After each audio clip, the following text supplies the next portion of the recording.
안녕하세요. 네. 우리 구독자님들 지난주에 오셨던 이지연 작가님 기억나시죠? 네, 우리 어머님들과 또 더 많은 말씀 나누기 위해서 이렇게 또 영상으로 준비해 주셨습니다. 네, 작가님, 우리 어머님들이 숙제처럼 안고 계시는 초등 독서 분야에 이 산을 넘어야 한다라는 산이 있어요. 고전이라는 산입니다. 저는 이제 애 둘 중에 하나는 넘었고 하나는 못 넘었어요. 그래서 하나를 넘었음에도 불구하고 둘째는 또 다른 과제로 좀 와닿기도 하거든요. 여기 이제 책에 보면 그 각 분야별로 아이들에게 어떤 질문을 하면 좋다라고 이끌어 주셨는데요. 그 중에서도 우리 초등 고전 읽기 때문에 좀 부담 가지시는 어머님들을 위해서 고전에서는 요렇게 한번 해보세요. 좀 알려주세요. 네. 사실 고전을 어려워하는 이유가 가장 큰 이유가 자신의 삶과 동떨어져 있다고 생각해서 그래요. 그러니까 아이들 입장에서는 이게 나랑 무슨 상관이야. 네. 그걸 가지고 그걸 읽고 글을 쓰라고 하면 당연히 싫죠. 네. 근데 고전의 가장 큰 재미는 고전 속에 있는 시대는 지금의 아이들이 살던 시대가 다르고 또 그 안에 있는 인물들은 우리 아이들의 삶과 다르다는 거죠. 그러니까 아이들은 굉장히 낯선데 그 낯섦을 이해하는 과정이 재미있어요. 그 시대를 이해하다 보면 이해하려고 노력을 하다 보면 지금의 시대와 별 다르지 않은 거를 느낄 수도 있어요. 뭐야 옛날인데 지금이랑 똑같네. 맞아요. 그리고 등장인물도 마찬가지죠. 야, 내가 봤던 뭐 옆집 아저씨랑 되게 비슷해. 그럼 재밌잖아요. 공통점이 발견되니까.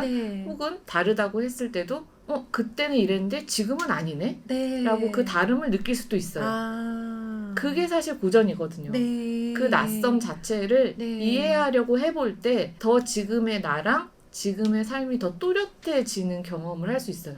저도 그거 느낀 적 있는 것 같아요. 말씀 들으니까 느껴졌는데 어렸을 때 작은 아씨들을 읽으면서 작은 아씨들 네 자매 나오잖아요. 제가 세 자매거든요. 어떻게 우리 자매가 싸우는 거랑 이렇게 비슷하냐? 그 생각을 했었거든요. 그 느낌이 아닌가 싶어요. 맞아요. 그쵸? 제일 중요한 건 고전 읽기에 흥미를 붙이려면 그 고전 속의 삶과 아이의 삶을 연결시켜주는 질문이 되게 중요해요. 질문의 힘. 그렇죠. 어떤 질문을 해주면 좋을까요? 예를 들면 이 등장인물은 이렇게 살았는데 우리는 이렇게 살고 있네? 질문 같지 않지만 이거는 질문의 힘을 똑같이 발휘할 수 있거든요. 엄마의 한 줄 감상이죠. 그렇죠. 그렇죠. 혹은 이 시대에는 이런 생활을 했는데 지금 보니까 어때? 평등한 것 같아? 비교하게 해주는 질문, 좋은 질문 중에 나왔던 그런 것들로 계속 그때와 지금을 계속 연결시켜주는 거예요. 아이의 개인적인 삶도 괜찮고 우리는 3남매인데 뭐 거기는 뭐 자매만 있네? 자매들의 삶은 이렇구나. 뭐 이런 거. 저는 오만과 편견을 읽고 아들이랑 얘기를 하다가 그냥 그렇게 정말 한 줄 평 얘기하고 끝났는데 얘네 썸 타는 거 봤지? 옛날에도 이렇게 썸을 탔네? 정말 이러고. 아니요, 좋아요. 좋아요. 맞아요. 더 되게 고상한 질문은 못 하겠더라고요. 저의 한계라고 느꼈고 그 얘기를 듣다 얘가 그냥 피식 웃고 썸 엄청 타더라. 그냥 이러고 그냥 끝났거든요, 저희가. 비문학 영역도 우리 초등 엄마들한테 엄청 숙제예요. 맞아요. 굉장히 막 확장을 해줘야 될 것 같고 막 확장한 다음에 깊게 해줘야 될 것 같고 더 많이 알수록 막 대단해지는 것 같은 그런 부담이 있거든요. 그렇죠. 그 부분은 어떻게 접근하면 좋을까요? 오히려 고전보다 비문학이 더 질문하기 어려울 수도 있어요. 왜냐하면 비문학은 답이 정해져 있는 것 같은 느낌이 들죠. 맞아요. 이렇게 딱 떨어지게 지식. 지식. 비문학은 세상을 탐구한 이야기예요. 오래도록 과학을 좋아하는 사람이 그러니까 과학자라는 단어도 없을 때 뭔가 세상의 그런 그 신기한 뭐 우주도 궁금하고 막 숫자도 궁금한 사람이 그냥 그거를 탐구했던 기록들이잖아요. 그러니까 결국 세상 이야기고 세상 이야기는 물론 그 사람들이 탐구를 해서 정보를 만든 것도 있지만 그 정보가 앞으로 어떻게 변할지는 또 몰라요. 그죠? 지금 우리가 정답이라고 알고 있는 것이 미래에는 정답이 아니게 될 수도 있잖아요. 그렇죠. 그래서 오히려 비문학은 아이를 탐구하게 하는데 굉장히 좋은 도구예요. 그냥 그것을 정보로만 받아들이는 게 아니고 그 정보를 우리가 한번 그 정보에 질문을 던져보는 거예요. 이게 미래에도 이렇게 사람들이 생활할까? 뭐 예를 들면 지금 우리가 좋다고 하는 기술들이 미래에도 좋은 기술일까? 그런 호기심을 던질 수 있는 분야가 바로 비문학이거든요. 사실 부모님들도 그 수많은 지식을 다 알 수 없어요. 몰라요. 저는 자꾸 딸리더라고요. 네. 그리고 정보가 너무 넘쳐나요. 네. 계속 기술은 발전하고 세상은 변하니까 맞아요. 그거를 부모님이 뭔가 정보를 똑똑해져서 정보를 알려줘야지라고 생각하지 마시고 그냥 궁금하게만 해주시면 아이들은 스스로 그 정보를 찾을 수 있는 능력이 있어요. 그리고 그런 정보를 알려주는 책이 너무 많잖아요. 맞아요. 이제 미술관에 갔을 때 아이랑 어떤 대화를 나누면 좋을까요? 책은 이제 작가가 이제 글을 써서 책을 만들잖아요. 문자를 통해서 자신의 생각을 표현한 거. 글로 표현한 거. 글로 표현한 거죠. 네. 그런 반면에 예술은 작가가 자신의 생각을 이미지로 표현한 거예요. 그러니까 글이냐 이미지냐의 차이지 사실은 근본은 같아요. 공통점이 있네요. 네. 생각에서 출발하는 네. 거다. 그러니까 똑같이 책으로 질문하는 것처럼 똑같이 질문해 주시면 돼요. 저 작가는 왜 저런 색을 썼을까? 한번 그냥 생각해 보는 거예요. 아이한테 저 색을 보니까 넌 어떤 느낌이 들어? 뭐 행복해 보여? 엄마는 좀 슬퍼 보여.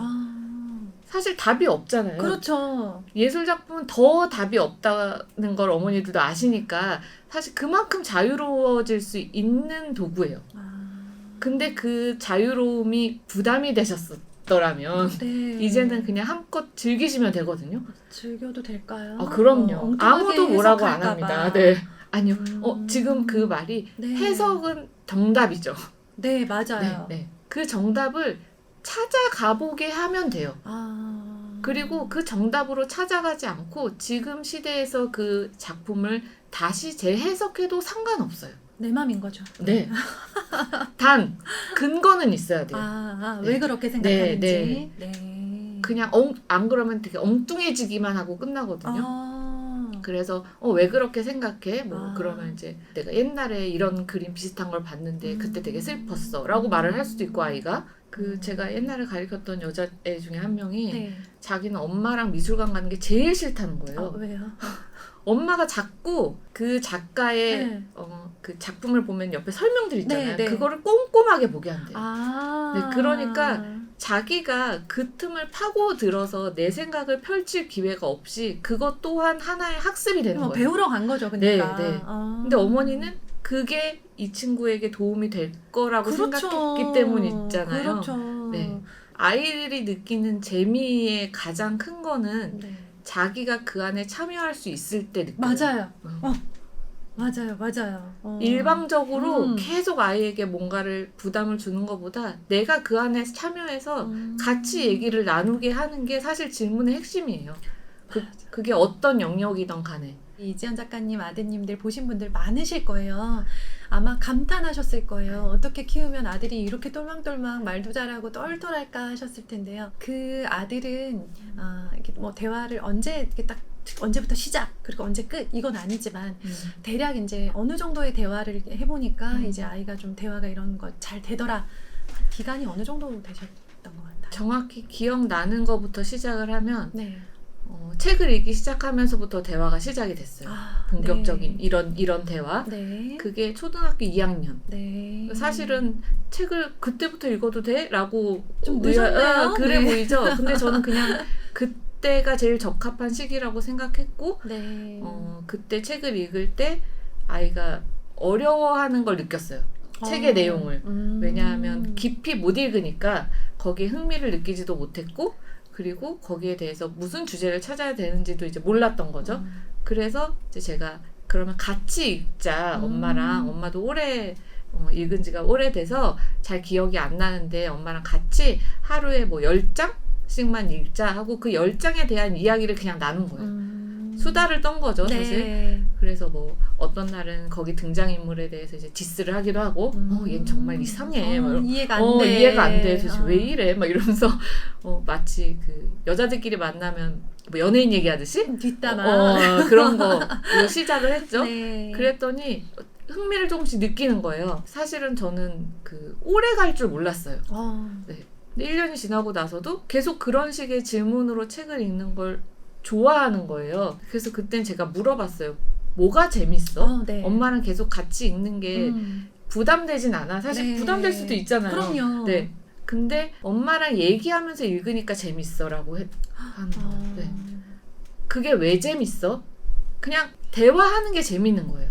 책을 매개로 엄마랑 같이 대화를 하는 그 시간이 즐거운 거라는 걸 느끼고 의외였거든요. 결국 핵심은 대화였네요. 네. 아이는. 소통과 대화인데 사실 책이 없으면 할 수 있는 얘기가 별로 없어요. 네, 이렇게 좀 하다가 침묵이 찾아와요. 네.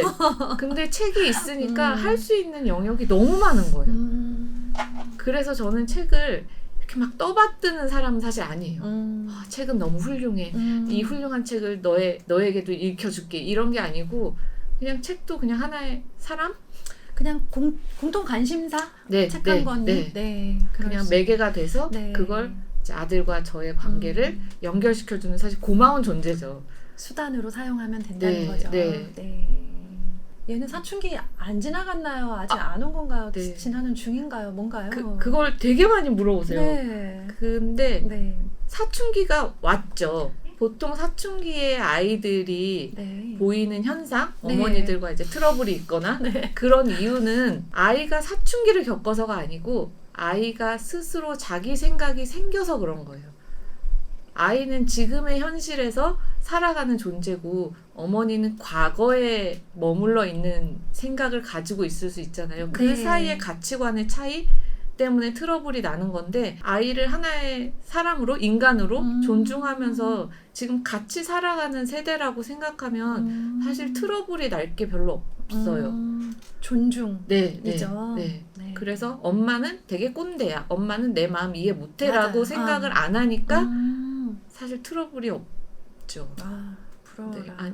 작가님 오늘 와주셔서 정말 감사드리고요. 앞으로 더 많은 활발한 활동 해주셔서 우리 사춘기 아이들 때문에 또 초등 아이들 독서 때문에 고민하시는 어머님들께 좋은 영향력, 많은 영향력 끼쳐주셨으면 좋겠다라는 생각했습니다. 네, 나와주셔서 감사합니다. 마지막으로 손 한번 흔들어 주시겠어요? 감사합니다. 안녕히 계세요.